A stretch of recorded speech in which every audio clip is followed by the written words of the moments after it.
आपने कल वो शेरा ठाकुर उसके अंदर भी जोड़ दिया पार्टनर है, तो हमने कहा उनसे अगर वो पार्टनर है तो दिखाए, मैं आधी मुझ काटूंगा, और नहीं है तो फिर सरनायक आधी मुझ काटे। तैयार है क्या? हम अरे हमने पूछा नहीं, क्यों अल्टीमेटम दे रहे हो? किसी ने पूछा क्या उनके अल्टीमेटम को? 24 घंटे क्या 36 घंटे तक किसी ने नहीं पूछा, उनको पानी भी नहीं पूछा। देखिए, मीरा भाईंदर महानगर पालिका में इलेक्शन जाहिर हुए हैं। महाराष्ट्र में और केंद्र में महायुति मतलब एनडीए की सरकार है। शिवसेना ने हमें प्रस्ताव दिया था जो कि हमें लगा हमारे हित का नहीं है, इसलिए हमने रद्द किया। और अभी उन्होंने कांग्रेस से छुपी युति की है। प्रेस के माध्यम से मैं इस शहर की जनता को बताना चाहता हूं कि आता तुम्ही अभी आप मतदान काँग्रेस को करेंगे तो भी शिवसेना को जाएगा, आणि सरनाईक भाईजानला केलं तरी काँग्रेसला जाईल। आता हे दोन्ही भाईजान एकत्र, ये दोनों भाईजान अब एक हो गए हैं, और जहां जहां पे कांग्रेस लड़ रही है वहां वहां पे जहां कांग्रेस का प्राबल्य है वहां पे सेना ने कैंडिडेट नहीं दिए थे, वो भी विड्रॉ किए। जहां जहां पे सेना का प्रभाव है तो कांग्रेस ने वहां कैंडिडेट नहीं दिए, और दिए थे वो भी उन्होंने वापस लिए, ताकि अंदर से दोनों मिलके लड़े। इस प्रकार का उनकी रणनीति है। हम उस रणनीति से घबराए क्या? तो जरा भी नहीं घबराए।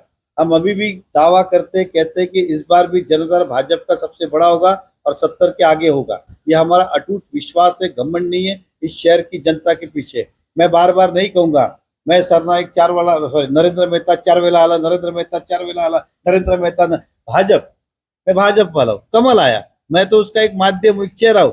तो इस शहर के अंदर कमल का जनाधार है, वहां पे भाईजान का जनाधार हो सकता है। हम जिस पार्टी में, उस पार्टी के अंदर पार्टी का महत्व ज्यादा है। तो ये मैं लोगों से कहना चाहता हूं कि आप इनसे बच के रहे। ये आपका वोट जाके कांग्रेस को बेचने वाली है शिवसेना, इसलिए ऐसे लोगों से आपको सावधान रहना चाहिए। यही मैं इस शहर की जनता को आपके माध्यम से कहना चाहता हूँ। भाईंदर वेस्ट में एक पैनल में 4 होते, 2 कांग्रेस के लड़ रहे, हमारे राउत कुरैशी, और 2 एग्जाम्पल 2 मुस्लिम, इन्होंने 2 हिंदू देख उनके सामने दूसरे 2 दिए, मतलब हमारे 2 वोट तुम दो, तुम्हारे 2 वोट हमको दो, इस प्रकार का निर्णय। 10 नंबर वार्ड जहाँ पे शिवसेना का प्रभाव है, उन्होंने एक कैंडिडेट विड्रॉ कर लिया कल, उदाहरण दे रहा, पूरा पैनल विड्रॉ किया, एक ही कैंडिडेट तो विड्रॉल किया ताकि शिवसेना अकेले लड़े, अंदर से ये मदद करे। तो ये अंदर का चल रहा है। मैं फिर कहता हूँ उनकी युति उनको मुबारक, लेकिन ये जनता के सामने जाना जरूरी है कि कर क्या इनकी कथनी और करनी में फर्क है। इसलिए ऐसे लोगों से सावधान रहे। ये कल तक हिंदुत्व की बात कर रहे थे, कौन सा हिंदुत्व इनका है? भाईजान तो कुठलंही हिंदुत्व नहीं है, हे मला आपण सर्वांना सांगायचं है। भाईजान क्या गलत वर्ड है क्या? भाईजान गलत वर्ड है क्या? तो कम से कम इतना माने कि मैं मंत्री हूं, मैं 15-20 साल से विधायक हूं, और एक नरेंद्र मेहता अकेले आपको रोक सकता है, ये तो कम से कम माने। वो भी नहीं मान रहे कि भाई नरेंद्र मेहता हमसे पावरफुल है। मैं सरकार में मंत्री था, 2.5 साल मेरी महाविकास आघाड़ी की सरकार थी, फिर महायुति की सरकार में थे, तब भी पत्ता नहीं हिला पाया, और मैं तो विधायक भी नहीं था। अब तो मैं विधायक हूं, मेरे मुख्यमंत्री भी है। तो आप सोचिए कि उनकी हैसियत कितनी वो बताना चाहते। सवाल ही नहीं, सवाल ही नहीं। युति हम पूरी मेजोरिटी माने, क्या जरूरत है उनकी? महापौर के लिए आवश्यकता ही नहीं है। मैंने आपको क्या कहा? भारतीय जनता पार्टी सक्षम है, आप समझ के चलिए। विधानसभा में तीनों साथ में, उबाटा, कांग्रेस, एनसीपी सब साथ लड़े, तब भी अब कितने मतों जीते आपने देखा। मीरा भाईंदर जनार्दन भाजपा, हम घबराए नहीं, लेकिन ये छुपी युति करे, ये जो जनता से छुपा रहे, वो हमारा कर्तव्य बनता है कि हम जनता तक पहुंचाए। हम जनता के साथ विश्वासघात ना हो कि दिया था वोट सेना को, इन्होंने जाके बेच दिया कांग्रेस को, उदाहरण दे रहा हूँ। और इतनी राजनीति तो आप भी जानते हो कि उनको एक दूसरे की जरूरत पड़ेगी, भाजपा को नहीं पड़ेगी, उदाहरण दे रहा हूँ।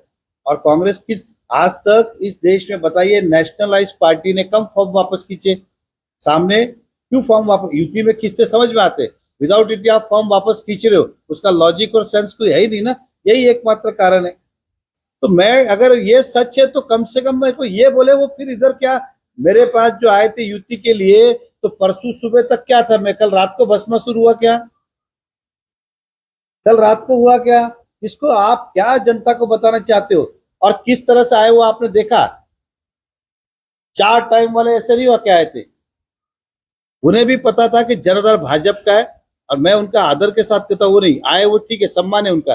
लेकिन ये आप जानते हैं कि युति भाजपा नहीं चाहते थे, वो तो रोज चाहते थे युति करो। फिर अल्टीमेटम कि अरे हमने पूछा नहीं, क्यों अल्टीमेटम दे रहे हो? किसी ने पूछा क्या उनके अल्टीमेटम को? 24 घंटे क्या 36 घंटे तक किसी ने नहीं पूछा, उनको पानी भी नहीं पूछा। वो चाहते थे कि भाजपा से हो। और उन्हें आप जो कह रहे आरोप बार बार, वो हमेशा व्यक्तिगत आरोप लगाते, यहाँ तक कि मेरे बेटे 20 साल का है, वो राजनीति में आया, उसका क्या लेना देना आप बताइए? उसके ऊपर आरोप, बेटा डर गया इसके लिए। ये भी कोई बात है क्या? मैं सम्मान पूर्वक कह रहा हूँ, कोई लाने की जरूरत है क्या राजनीति? वो किसी पे बयानबाजी कर रहा है क्या? उसका इंटरेस्ट है, राजनीति सीखना चाहता है, वो अभी अभी आया, आप उस पर बयान करो 20 साल पे, कहाँ शोभता है? हमने नहीं किया। मुजफ्फर हुसैन साहब की बेटी, आप उनसे पूछना, मैंने उनको कहा बेटा मेरी तरफ से शुभकामनाएं, ऐसा उनको कहा, उल्टा शुभकामनाएं देनी चाहिए। तो आप उसके अंदर मेरे बेटे को लेके आ रहे हो 20 साल को। कल मेरे भाई को, पहले वो बिल्डिंग टूटी, वो नरेंद्र मेहता के भाई है, उनको बिल्डिंग बनाना, कहाँ वो बिल्डिंग बनी? क्या वैसी की वैसी है। आपने कल वो शेरा ठाकुर, उसके अंदर भी जोड़ दिया पार्टनर है। तो हमने कहा उनसे, अगर वो पार्टनर है तो दिखाए, मैं आधी मुझ काटूंगा, और नहीं है तो फिर सरनायक आधी मुझ काटे। तैयार है क्या? खाली कुछ भी बोलने का, किधर कुछ हुआ नहीं कि हमको जोड़ देने का। We are public figure. अब आप जितने यहाँ पे है, कोई भी मेरे साथ फोटो खींचेगा, खींचूंगा। बर्थडे में मैं आए दिन, साल में कम से कम 1000 बर्थडे में जाते, 1000 दुकान ओपनिंग करते। किसी का कोई है उसके समर्थन थोड़ी है उसको। जो गलत है वो गलत है, सही है, लेकिन सीधा इनका पार्टनर है, इनका दोस्त है, इनका वो है, ऐसा इस तरह का बार बार पारिवारिक आरोप करना क्या लेन देना मेरे भाई का राजनीति से? कुछ है कि आप भी जानते हो, वो उनका अपना काम धंधा कर रहा है। मेरा बेटा अभी कल आया। देखिए ऐसा है सरनाइक साहब, एक बार इंडिपेंडेंट मेरे सामने, वो इंडिपेंडेंट और मेरा विधानसभा नहीं, उनके विधानसभा में हम लड़ लेते। मेरे बेटे ने उनसे कहा है आप 6 नंबर वार्ड में आइए, नगर सेवक बन के दिखा दीजिए, बाकी तो जान दीजिए। यहाँ शशि शर्मा जी भी ऊपर से नीचे गिर जाके तब भी नहीं बनेगा। ये हमें घमंड नहीं है, ये जनता का जनाधार है। हमने जो कहा इस बात पे नहीं कहा कि मेरे में, भारतीय जनता पार्टी का जनाधार इतना ऊंचा है।